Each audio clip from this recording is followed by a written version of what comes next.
Hello and welcome. I am Scrapperlock. This is City of Heroes. We are with Liberty at Last, who's our level 49 character. We've earned 34 million and a half XP, and we have 4.5 million to go to get to level 50.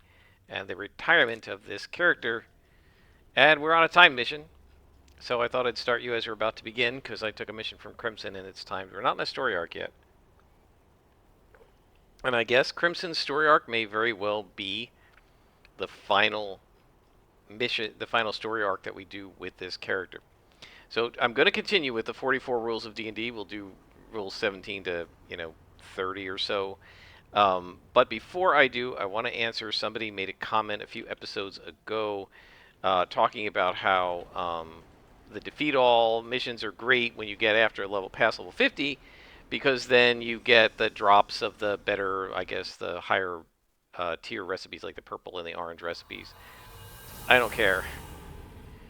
I'm not playing this character after level 50, right? I'm not interested in quote unquote end game. I only care about the journey. Once we reach the destination, I'm done. Now, I'm not saying that anybody is wrong for playing to veteran level 200 and doing Hamadon raids and incarnate trials, but I have no interest in those things, and we don't really need sets to play these missions at +2. Yeah, maybe if we had the sets, we could, all the sets that I would like to get, we could play these missions on +3 or 4, but what difference does it make? It wouldn't be any harder, right? The extra buffs and defenses and everything and damage we do would make it so that +3 was as easy as +2. So yeah, I don't necessarily see the need to do that. I will continue working on sets in the background possibly with this character, but once we hit level 50, guys, we're switching to a Dominator. And again, please leave your comments as to which power sets you're interested in. I haven't made any decisions yet. I'm trying not to do that, right? I could be going into the character creator and mucking around, but I don't want to do that because it's going to make me want to. When I do that, it makes me want to play the new character. I'm an altaholic, right? So I'm trying to keep my addiction under control by not feeding it, right? Like the smoker who's saying, I'm not going to go get a pack of cigarettes because it's going to make me want to smoke. I'm not going to go into the character creator because it's going to make me want to switch characters. And then this character will never get to 50, right? Because I'm going to switch. So let's just, we're going to get her to 50, and then I'm going to switch to a Dominator. And I want to keep a bunch of the influence around because we can trade it down to the Dominator, and then the Dominator can maybe get his or her sets a little earlier because they'll have 10 or 15 million influence from this character that this character won't need. Is that a boss? If it was a boss, I thought we would attack it, but it's not. Alright, so let's see. There are 3 more missiles to find. Thought I saw something blinking over here. Alright, so while we're looking, let's go ahead and continue. From last episode, we were talking about the GM who wrote the 44 rules, and we got up to Rule 16. So Rule 17 says, guidance, divination spells, owls, I think he means familiars, and whatever spells I decide are too bleeping stupid are banned outright, no more bleeping guidance.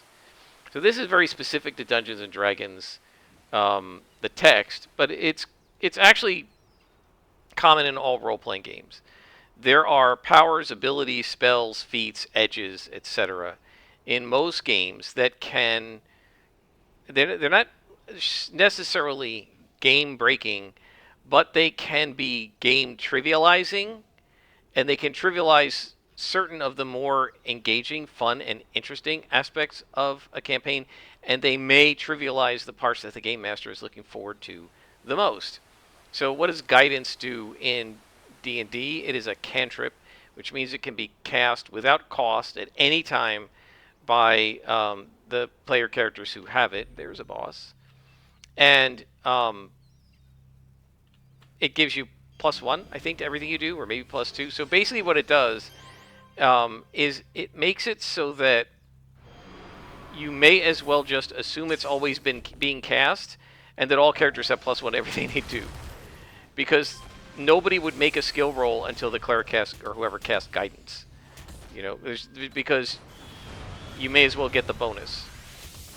And so it's not an expendable resource. It can be done every round, right? Cantrips, you can cast cantrips on every round, right? It specifically says in the rules that if you cast a spell as an action or a bonus action, you can only cast a cantrip. If you cast a spell as a bonus action, because I don't know if there are any bonus action cantrips, you can only cast a cantrip as your action. You can't cast any other spells, right?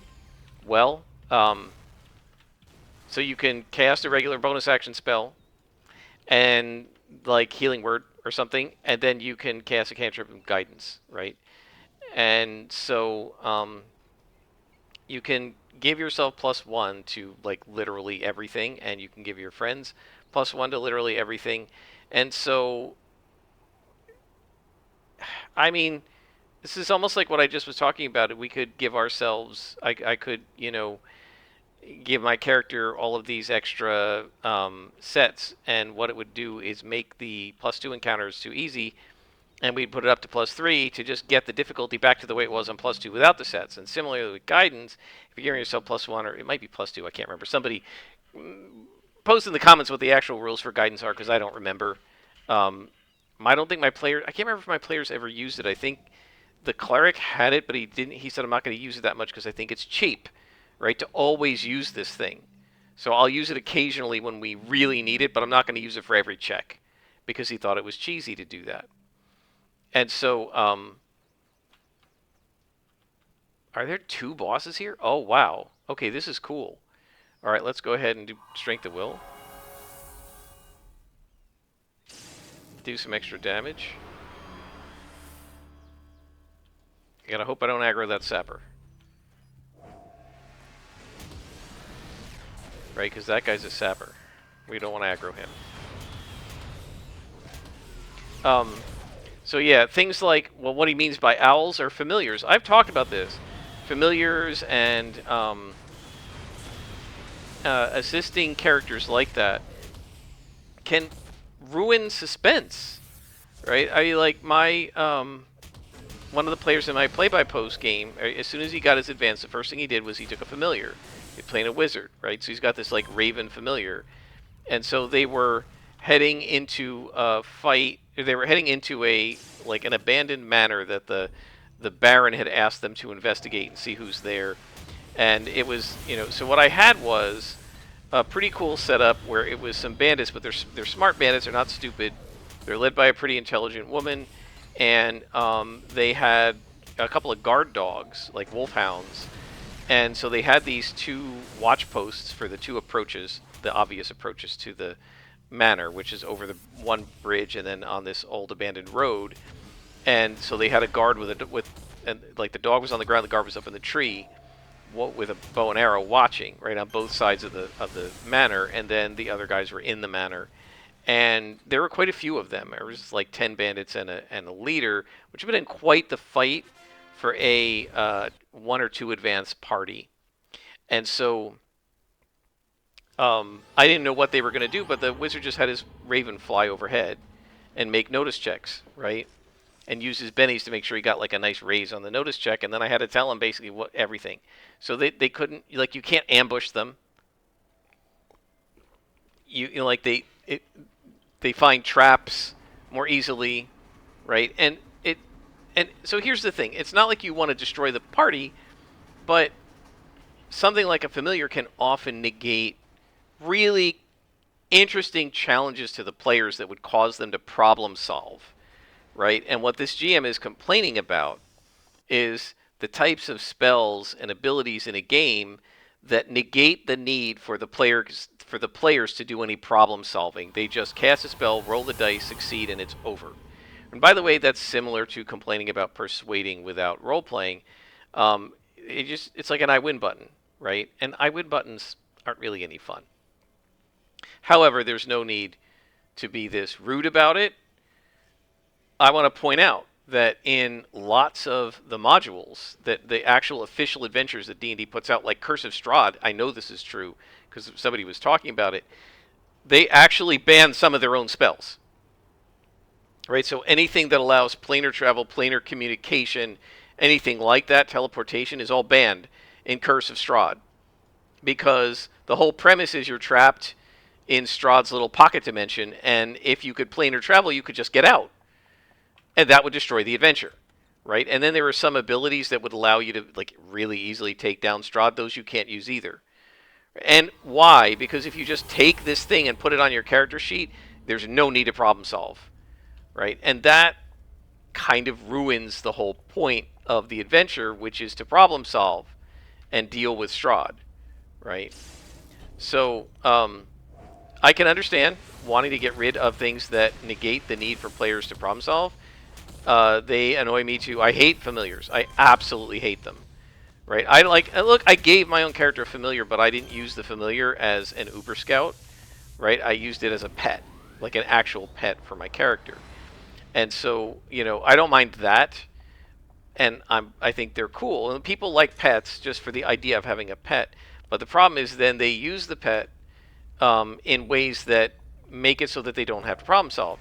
And my feeling is I don't mind familiars, but I almost wish, like, for instance, in Savage Worlds, you had to use an advance to get a familiar, and if it dies, you got to use that advance is over, and you got to use another advance to get another familiar, right? So then you wouldn't risk the familiar so easily. The reason my character did not use her familiar as a throwaway scout is because she considered that familiar to be like her spirit friend, right? It was her, like, I don't know what it's called, soulmate, right? She wasn't in love with it, but it was like a little spirit friend that she did something for it. I can't remember what the origin story was.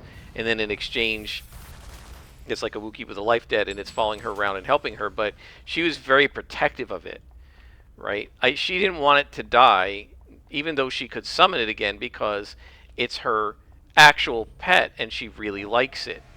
Right? And so I don't mind if a familiar is that way, right? If you're going to actually protect the familiar, but when they're used as a throwaway scout, right? When I got to get these guys down here because I can't jump because they've got me nailed to the floor with their little ability.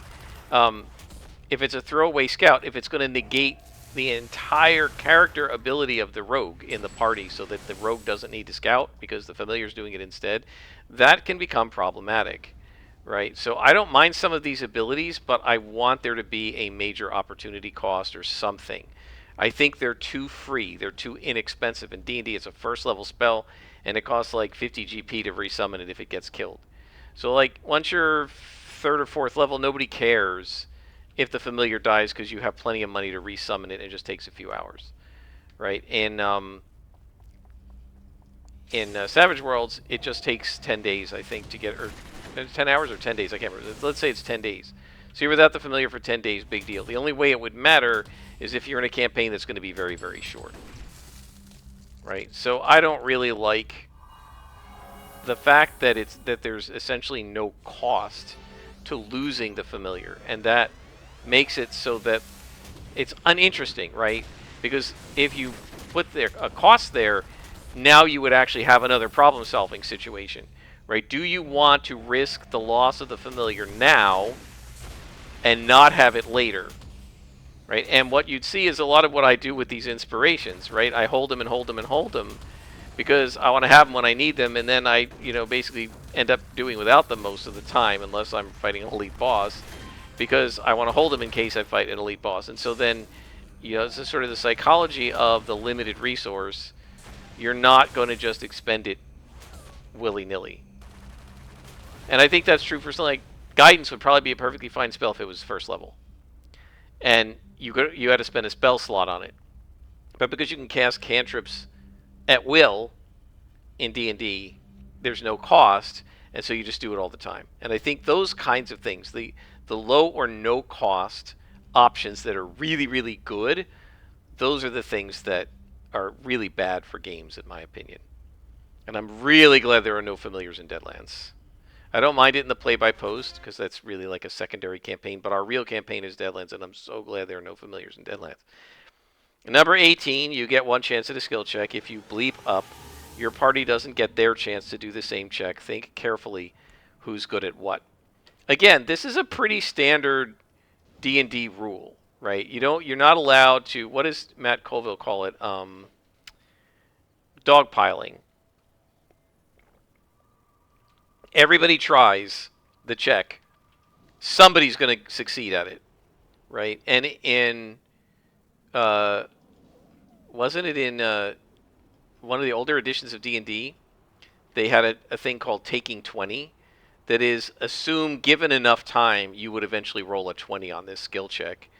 And so you would only not succeed to search like an office for an hour if the DC was higher than 20, right? And or 20 plus your stat bonus. So one of the things that Matt Colville said is he will not allow his players to make skill checks if they don't have proficiency with the skill, right? Because he said otherwise you could have, say, a wizard who has spent all of these, level ups and worked really hard to get a really nice +6 or 8 bonus to Arcana, which is sort of arcane lore, and he rolls like a 4, and the total is only a 12, and it doesn't make the DC of the check, and then the fighter with no Arcana and no bonus to it rolls a nat 20.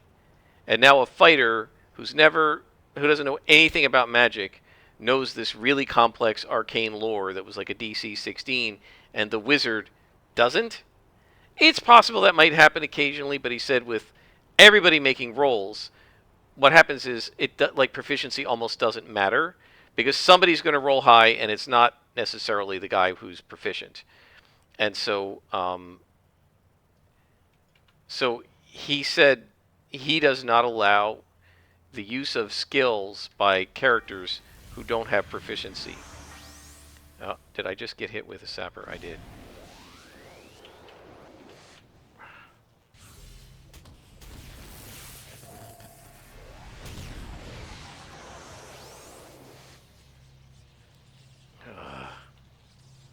I so hate sappers. Can I get him? Alright, let's get our toggles back on. Yeah, I have such a hard time in 3D figuring out like where these guys are to beat them up. So anyway, yes, the way I did it, I actually think I borrowed from Critical Role, right? I think in the second season, they were doing skill dogpiling, right? And after a session or so, Matt Mercer said, guys, it's a little silly to have everybody making rolls. So he said, one person will helm the check, and the rest of you, one of you, can try to give advantage. And I really like that, right? And so what I do in Savage Worlds is I say, the rest of you can support, but only one of you makes the check, right?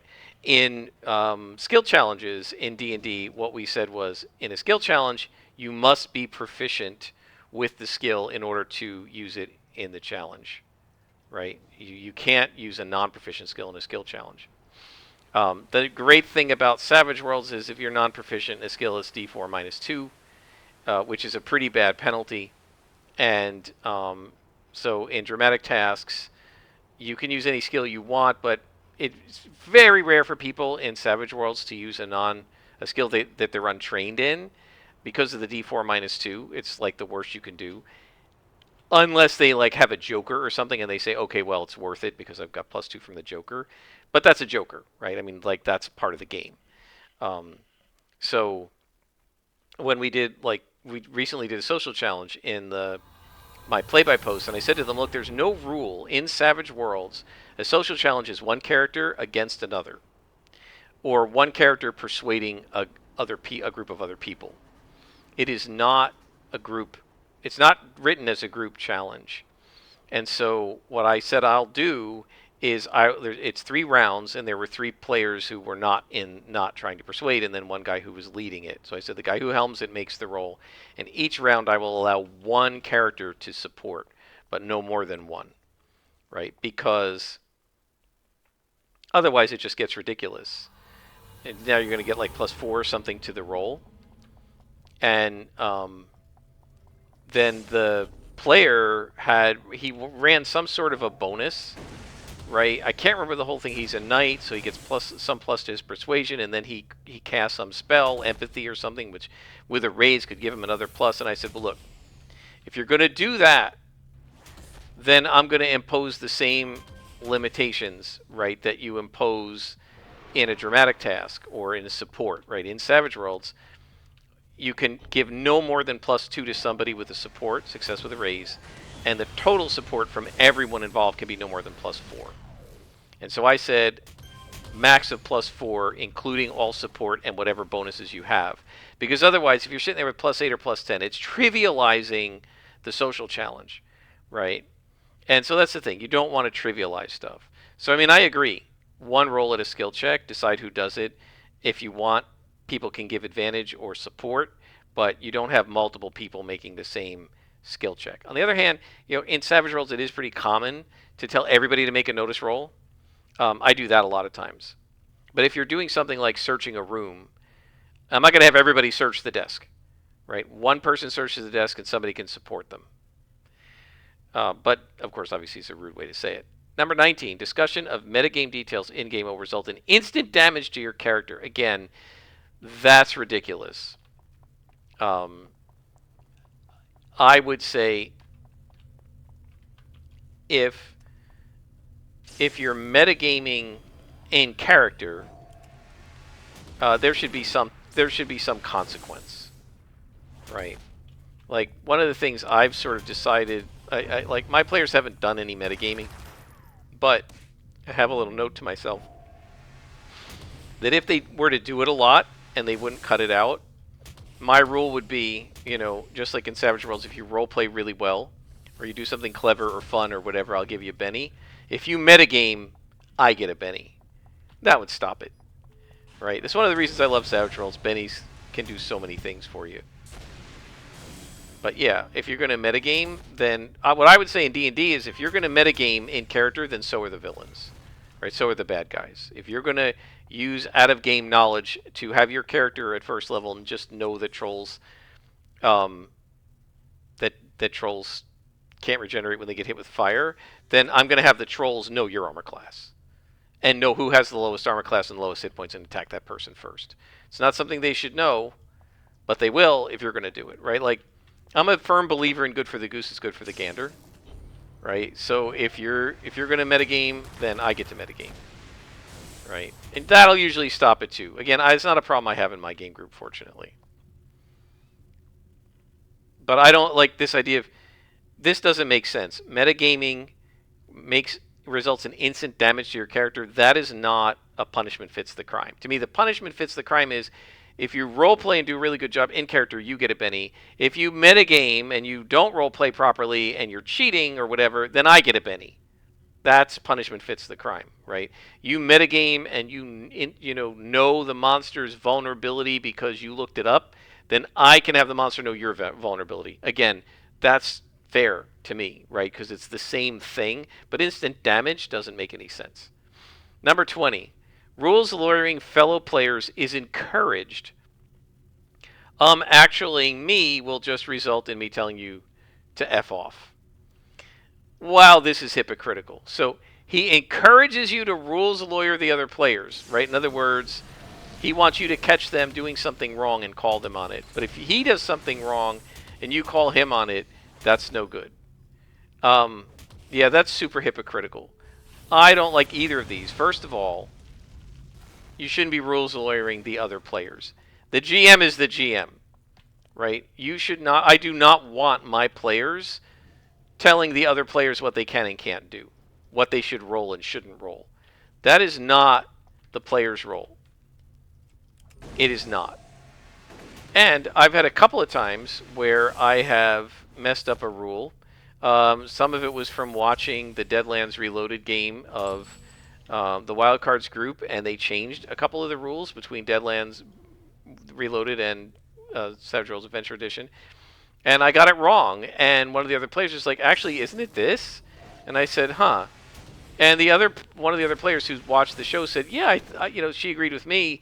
And, we looked at the rule book, and I said, oh, you're right. It does say that. Okay, we'll play it this way. These guys are so insanely accurate. I used to notice that with Silver Phoenix. No matter how high your defense is, they seem to be able to hit you right through even like 30, 40, 50 defense. They just, every shot hits. It's almost like they're an elite boss in terms of their damage and how they hit you, just not their defense.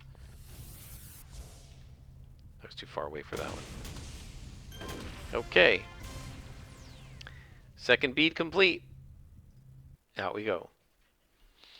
So yeah, no, you shouldn't be rules lawyering other players. You should be quiet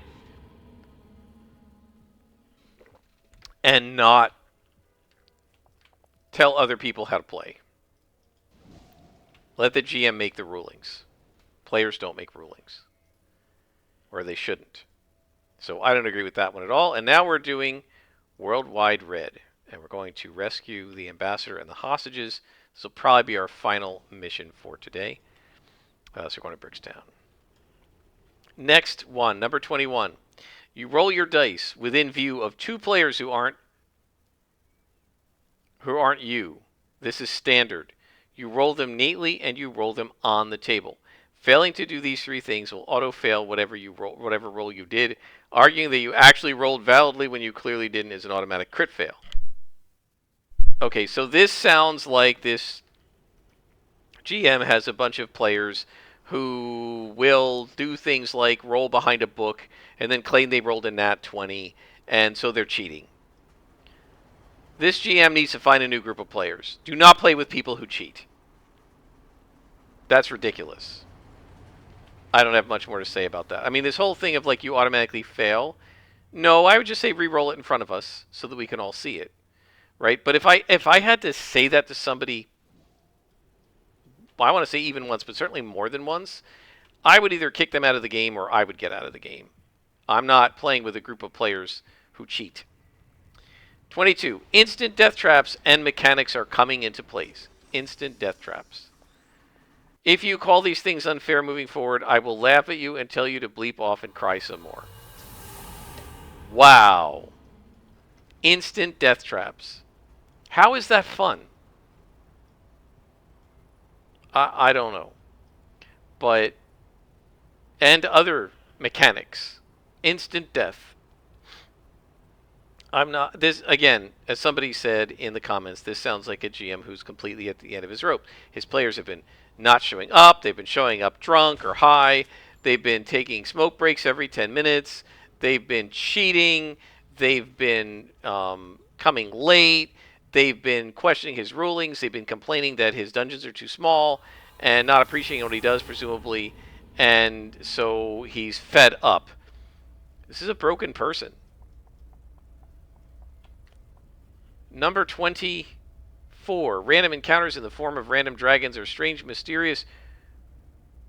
Oh, no, sorry. Number 23. I will not give random magical items, and vendors will not stock them. They are meant to be rare and hard to acquire. I completely agree with that. Right? I do not like magical Kmarts. I think that is the most horrible thing to ever enter role-playing games. It is a complete...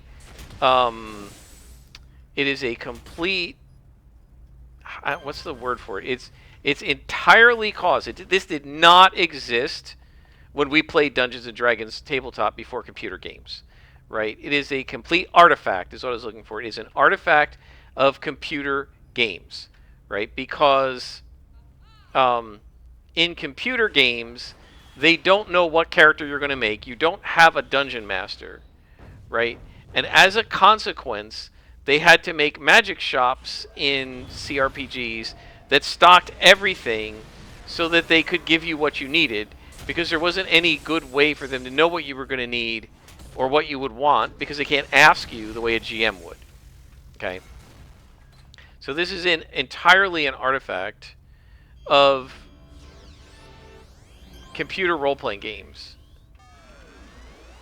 They didn't exist before. And so yeah, it's just so bizarre. It's such a strange concept, the magic item shop, and it has no real place in a normal fantasy world.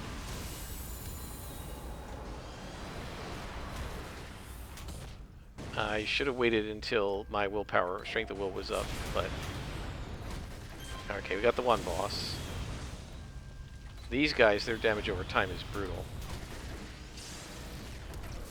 I'm just hoping I can live long enough to put up strength of will. Oh gosh, the gunslinger's shooting me too. Didn't see him. That's not good. But we have strength of will coming, so that should save me.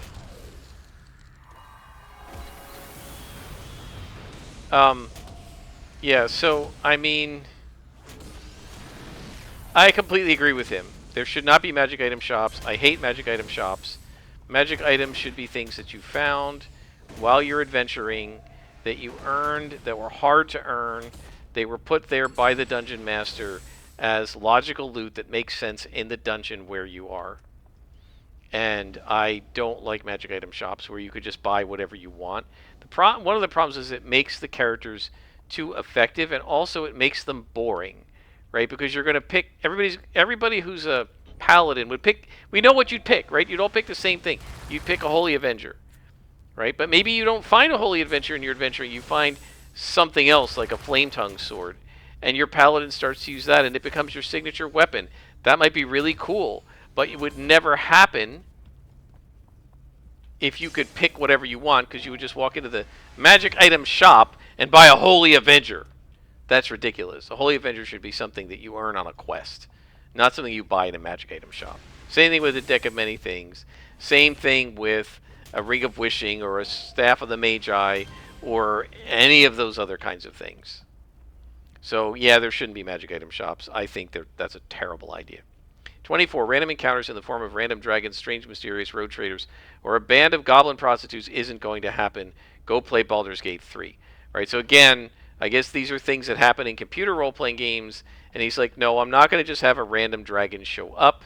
I think this GM wants to enforce some verisimilitude in his world, and one of the things he's complaining about is that the players are sort of doing things that destroy that verisimilitude. And that's what he's complaining about. And that's part of this. But he's doing it in a super rude way. So I agree with him, right? Random encounters will be logical. When the Deadlands game, Deadlands has different regions. Actually, in the Hard Headstone Hill, they have the regional random tables, but also random tables for specifically Uinta County and specifically for Headstone Hill, when you're in town in Headstone Hill, day and night encounters in Uinta County and in Headstone Hill, which is really cool. And I have some of them pre-rolled, and I slot them in as I need them.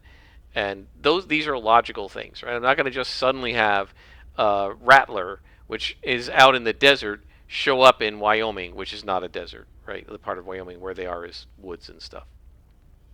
25. I don't give two Fs what Reddit says about X or Y ruling. Again, I agree with that.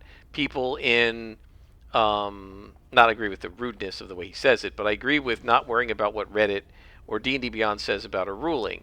I do actually sometimes ask the people on Discord how normally things are done in Savage Worlds if I'm not sure what the rule is, because I'm newer to Savage Worlds, and sometimes I don't know exactly how the rule is supposed to be interpreted. But and sometimes Donald Shepis is there, and he's actually one of the people who works for Pinnacle, so he can actually answer the question. Sometimes he does. So it's cool to get the people who've got the rules, who've made the rules, answer the question.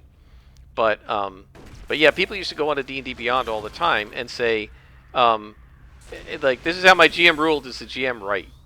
And I used to go on to it and say, don't come here. Like, if you want to come here to learn how the rule is, played by most people, fine. But you shouldn't be coming onto D&D Beyond and asking us to overrule your GM. We can't. Your GM has the final say of how things work in your game, not the people on Reddit or D&D Beyond or the Discord. Okay? So you shouldn't be, and especially what people are doing is they get into a discussion with their GM. The GM says it works this way. They don't like the ruling, so now they go onto Reddit and try to get support so they can go back to the GM and say 10 people on Reddit said I was right and you were wrong. Don't do that. Or if you're going to be like that, you GM. Number 26, I actually could give less of an F about what your mates and group did. So this is similar to Reddit. I don't care how your friends in this other D&D game rule. When they play, we're playing it our way. Again, totally valid. You shouldn't be using how your friend plays D&D to tell me how I'm supposed to rule in my game. And I agree with that. Terrible, awful wording, but I do understand what he's saying. Number 27, saying anything to me about other players not liking me doing X or Y without them saying it directly to me will result in me kicking you out of the group. Don't use someone else to push your own agenda. I mean, like, that's actually true. right? Lots of people do this. They attribute what they actually think to somebody else because it sounds better. Well, I've heard people say this is a favorite thing that reporters love to do, right? When the reporter wants to make the charge or the accusation, but they're supposed to be objective, so they can't make the accusation, and so they'll say, "Well, what do you say to the charges that you've been corrupt or whatever, Mr. Senator?" And the charge is being made by the reporter, but he can't say, "I'm charging you with corruption." So he says, "What do you say to the people who say you're corrupt?" Right? Attributing it to a third party. I always remember in The West Wing, somebody did something like that to C.J. Craig, and he was a press secretary, and she said, "I'm not responding to a blind quote. I just assume you made it up." And that's what he's saying here, right? I'm not responding to a blind quote. I'm just going to assume that you made it up because you want to sound like, it sounds better when you say somebody else said it, right? So Joe, my friend who's playing the rogue, doesn't like your rule. I think it's okay, but he doesn't like your ruling about stealth, right? But really, I'm the one who doesn't like the ruling about stealth. So yeah, I mean, I agree with that. You shouldn't be using other people to argue your case. You should argue your own case. The whole idea about kicking people is ridiculous.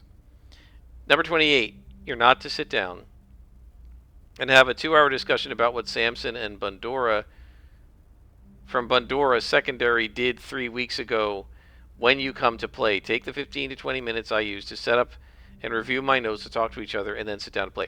Okay, so what he's saying is once the session is ready to start, don't sit there and talk about, last week's episode of Star Trek or something. Focus on the task at hand. And, this happens in a lot of game groups. You start shooting the breeze about other things, and time goes by, and you don't do the actual game. And my group sometimes does this too, right? Where we are, we get together. We start 10:30 in the morning, and after chit-chatting and stuff, it might be 11 before we start. Which wouldn't be so bad, except one of the moms in the group, the one mom in the group, is up against a hard deadline of 1:30, and sometimes even has to stop around 1:15 to put her daughter to bed because she's in Finland, and it's like 10 o'clock over there at that point, and or 8 o'clock, 9 o'clock, whatever. And so, like, yeah, if we don't start till after 11, we're only going to get 2 hours in. Like, we already only get 3. I can hear my best friend hasn't actually said anything, but I can just see his facial expressions. He gets a little annoyed. We already only get 3 hours, which he feels like isn't enough every 2 weeks, which is definitely not enough. And now we're going to take an hour out of it to chit-chat. You probably shouldn't do that because it's really hard to get anything accomplished then. So, yeah, I understand. I don't know why it takes him 15 to 20 minutes to set up. And he should review his notes before the session, not at the start of the session. I review my notes. Yeah, and we play, again, at 10:30 on Saturday mornings with Deadlands. I review my notes around 8 a.m. So I'll review my notes around 8:30, 9 o'clock. Then I'll go have some breakfast. Then I come back up. I might be in there doing some last-minute review at 10:15, but I already reviewed things probably Friday night, the night before, and also that morning. So, yeah, you shouldn't be reviewing. If your session starts at 8, you shouldn't be taking from 8. As a GM, you shouldn't be taking from 8 to 8:15 to review his notes. Saying stuff like, "Guys, come on, we're not here to have fun. We're here to play D&D. This is serious business," is rude and dismissive of how much work I put into this. I will simply go home if I hear that. What? The whole 28 points before this have sounded like him complaining that D&D is serious business and we aren't just here to have fun. And now he's saying we are just here to have fun, and if you say it's D&D serious business, I'm going to take my ball and go home. That completely invalidates the other 27 or 8 points that he just made.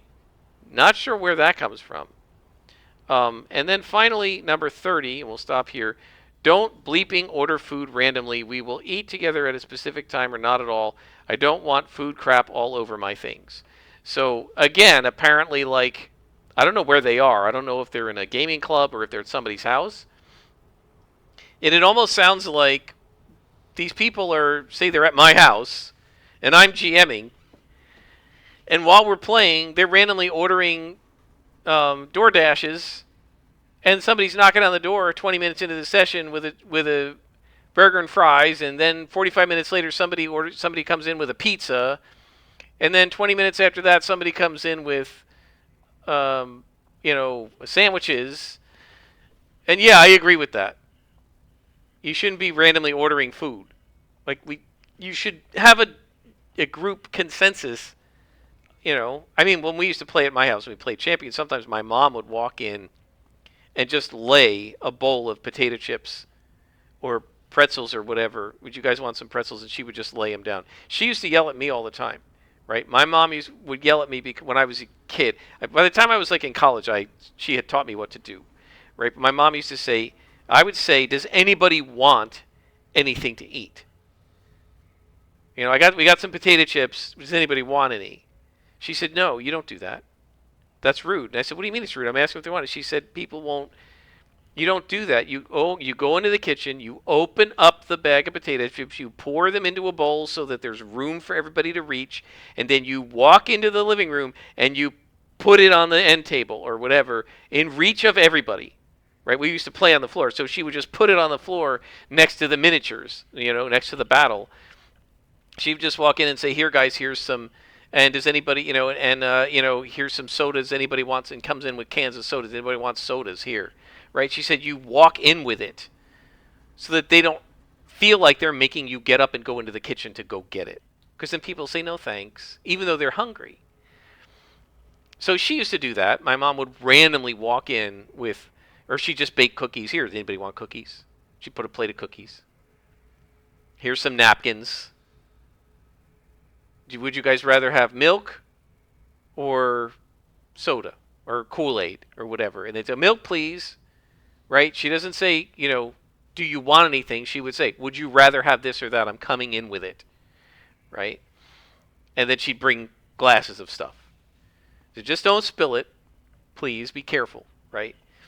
Sometimes she would put it in the kitchen table and put everything out and say, guys, come on in. I made you something. It would happen once in a session, and it didn't happen every session. Lots of times she didn't, but every once in a while she would. And she did it so much that one of my friends who really only played Champions with us maybe 10 times ever, when I posted on Facebook that my mom had passed away in 2022, he made a post and said, "I'll always remember whenever we went to your house, she had snacks." Right? She was always the one who put out the snacks. Even though that only happened to him like 3 or 4 times. Many of my other friends, it happened way more than that. They didn't comment about that, but he did. Right? So, yeah, I mean, food at a role-playing session is normal, but normally you do it once. You don't like randomly order stuff. So again, it sounds like these players are super rude. Anyway, that gets us to number 30. We will do we'll do number 31 to 44 in the next episode. So let me know, guys, what you think about these rules and what are your rules. Again, as I said, I wouldn't have 44 rules. I just have one. Be a grown-up. Because almost all of this stuff is just act like a grown-up. Except that weird one about don't complain that we aren't here to have fun. We're here to do serious D&D because we really are here to have fun. And if you complain, I'll leave. Because all of his other stuff seems to be, we need to take this more seriously, right? I mean, the gist of these 44 is, we need to take D&D seriously. You're not taking it seriously. You're not taking the NPCs seriously. You're not taking the world seriously, the treasure seriously, the magic items, the monsters. And then he says, we're not here to take D&D seriously. We're here to have fun, and anybody who says otherwise, I'll just kick you out. That's really weird. So I don't know where that one comes from, because it doesn't seem to match any of the other bullet points. Anyway, let me know what you guys think in the comments, and until next time, I am Scrapperlock, and this has been City of Heroes.